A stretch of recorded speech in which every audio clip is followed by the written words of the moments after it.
Where I live in Sonoma Valley, when the indigenous populations lived here and there were no Europeans yet, they would come here, they would spend time in the hot springs, and then when they left, they would light it on fire, and then it would be healthy for the following year. So they didn't have these major, huge fire events in the same way. And one of the things that reminds me when you're talking is that I have a keychain that my husband bought me that I love. It says fire bad, but also good, because it's very much what you're talking about. Yeah.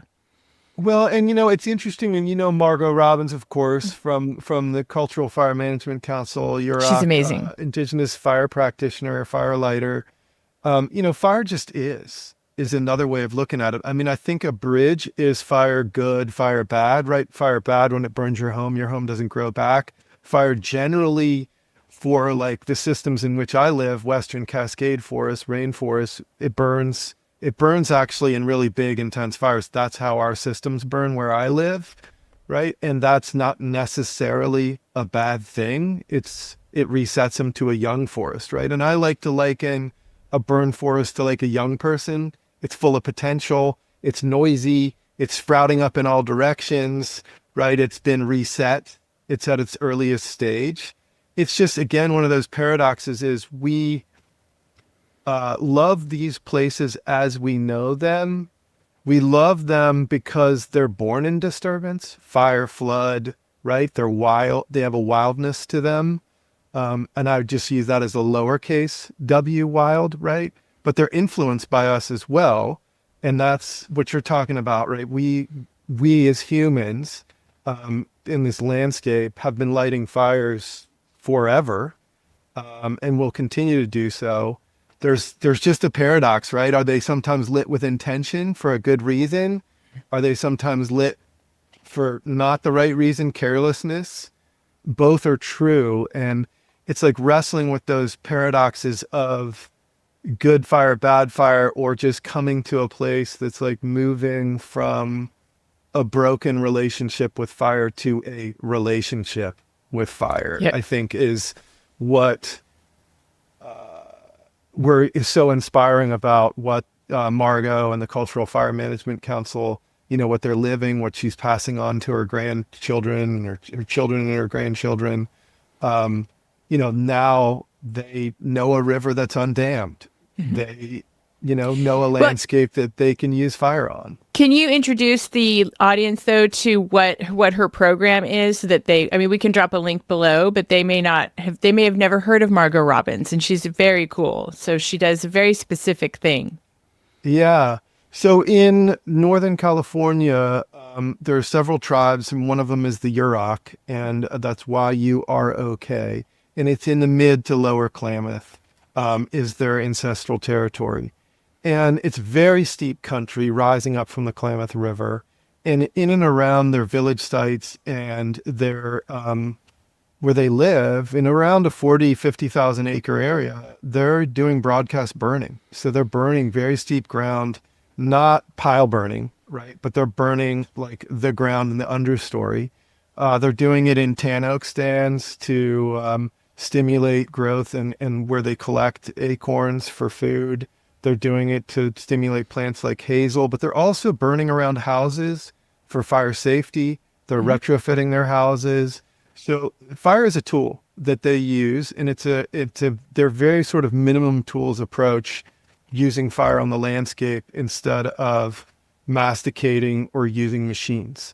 And it's just a practice that they've had, forever on that landscape. So they're basically tending the land with fire.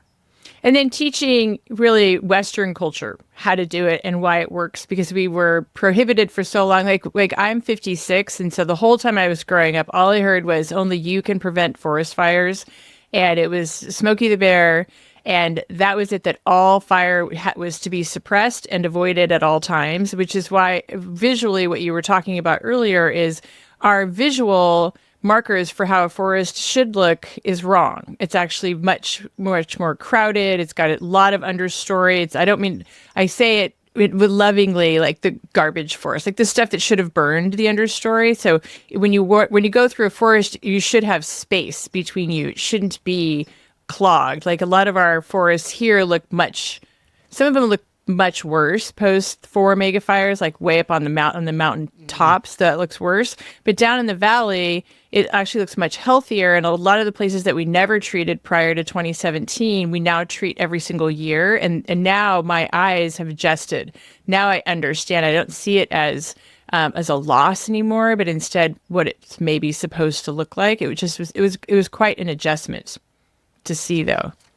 Yeah, there's a lot there in terms of, let's say, United States, like in Oregon, we got 60 million acres of land, half of it's forested, 30 million, and a portion of that is dry forest types. Those would be the areas where you would see much more open as a result of fire. The ponderosas would survive. They would have, the canopies would be up high. There would be a mixture down below. So it's going to depend, but like in the Klamath, there's some history, like some of the ancestral territory of the Yurok is owned by timber companies. There's some history of logging. There's some stands where it's really going to be hard for them to put fire back in first because they're so dense, because they were really heavily planted after they were cut. So, there's a lot of different things that we as humans have asked of these landscapes and, built up our expectations. And one was timber production. And that was seen as antithetical, right? Fire was antithetical to that need.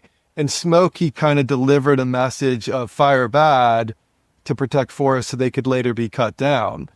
And Smokey also kind of demonized fire for a good reason, which was to get careless humans to be less careless. So, it's fun talking with Margot about Smokey and with other Indigenous folks around Smokey and what the issues are from their perspective, which is, it was a very simplified message around fire for results, right? Mm-hmm. When what we need is a much more just sort of embrace paradox message, right? Of moving from victim, all of us, of fire to in a place of empowerment, I think. And sort of shifting to that, to like, what's the lesson from that for all of us living in fire country in the built environment?